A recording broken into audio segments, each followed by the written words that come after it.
Good morning, Jacques Bossuyt. Welcome and thank you for joining us. Hello, Mark. Thanks for having me.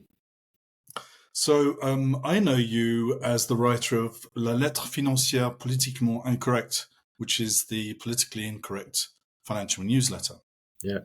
In fact, you've been doing that for 17 years, but you've been managing funds for the last 20 years for institutional and family offices. And in fact, most recently, you were managing a 5-star Morningstar fund for Foyer Luxembourg Insurance, which is the largest insurance company in Luxembourg. So obviously we can't talk about your current funds and what they're doing, but we can talk about how you would recommend somebody would construct their portfolio from today, bearing in mind the world we live in and your market assessment. So let's talk about the world and the equity markets and how you feel about markets at the moment. Well, markets are very tricky these days. One example, for example, if you look at the S&P 500, which is at what is it today? A nice performance. If you extract the Magnificent Seven, the Googles, the Microsofts, the Teslas, etc., the S&P has done nothing this year. So markets are very tricky, and maybe we will have a Christmas rally in a few weeks, but not sure. And in January, I think we will have back to reality, feet on the ground again, and I think we will have a very big correction in January next year. So I would recommend to investors that the part of their wealth that they want to invest in equities to only have an equity exposure of 75%, and to keep 20, 25, 30% cash. Why? Because if you have a correction in January, you will need the cash to buy something at a cheaper price. My basic philosophy in the equity markets is that in the long run, it's not by staying invested 100% all the time. It's on the long run, you win by losing less. So you have to be flexible. Sometimes you have to be in the market. Sometimes you have to be out of the market. So that's why you should need the cash in January. So for the moment, stay invested 75%, something like that. All right. In terms of regional allocation, how would you manage your exposure across the world? Well, historically, it has always been most interesting to be invested in the States because it's the most dynamic market, the most dynamic economy, and it's always in the States. It's always in America that it happens.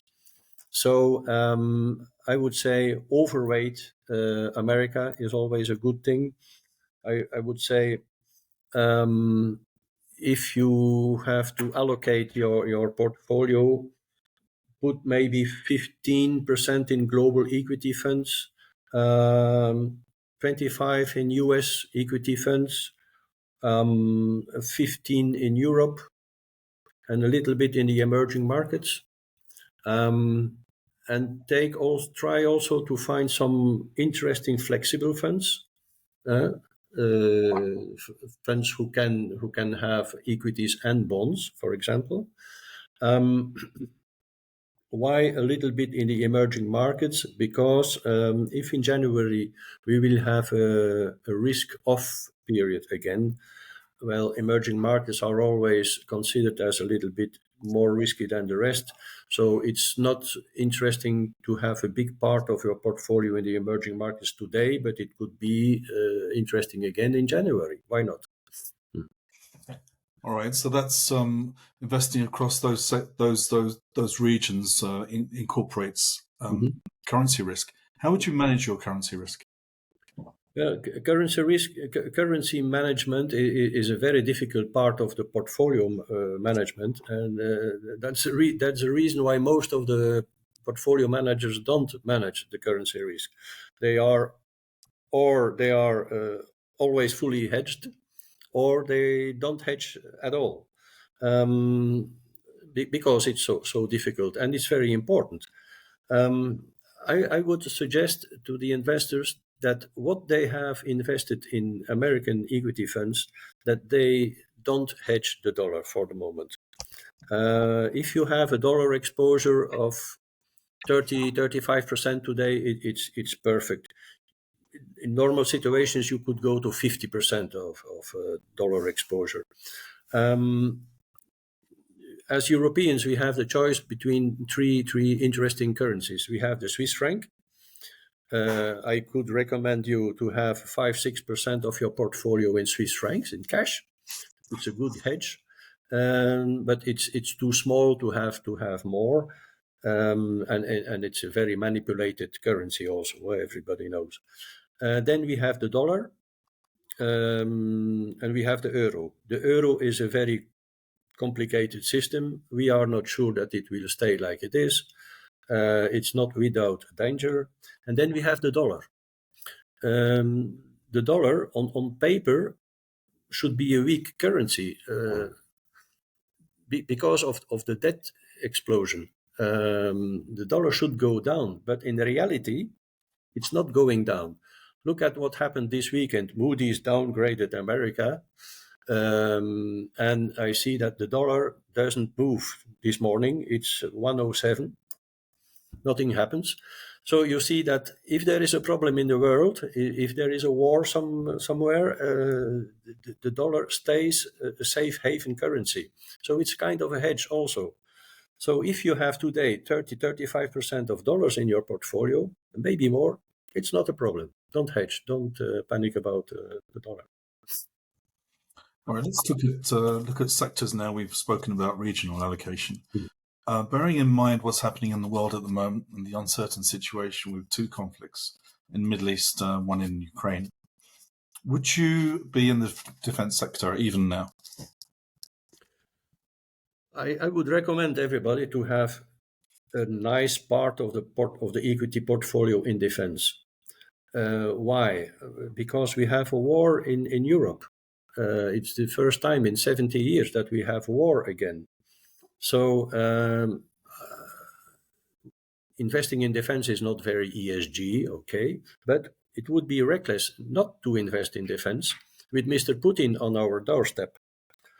So I firmly recommend to invest in defense, American defense, European defense. Would that be, what kind of allocation would you give it in your portfolio then? 8%, 10%. It's really a team to play. In Europe, we have the war with Putin, and don't forget that America is preparing a war with China. I don't say that there will be a war, but they are preparing it. So it will be a huge budget. So that will be very good for the defense industry. Would you get exposed to the defense industry through an ETF, or would you choose individually the stocks? Individual stocks, the big ones, and with a preference for the European defense sector. Why European? Because I think that everybody understands that when Mr. Trump will be re-elected as a president or something worse than him, the Americans one day will say, okay, European, you guys, you have to pay for your own defense now. So we have to develop our own defense industry and our own army. So I think that companies like Rheinmetall, like Leonardo, the Italian helicopter fabricant, the BAE Systems, Dassault Aviation, all these big guys, I think you should have in the portfolio. And in the States, you should have Lockheed Martin, Raytheon, General Dynamic, Northrop. the big defense companies, you should have them, I think. You think they would resist? They would outperform any down market that you're expecting that may happen in January, for instance? They will suffer, but I think you should consider that as part of your equity portfolio. I think you should stay in it. Let's say if you should lower your equity exposure, you should lower maybe also a little bit the defense part, but you shouldn't sell it.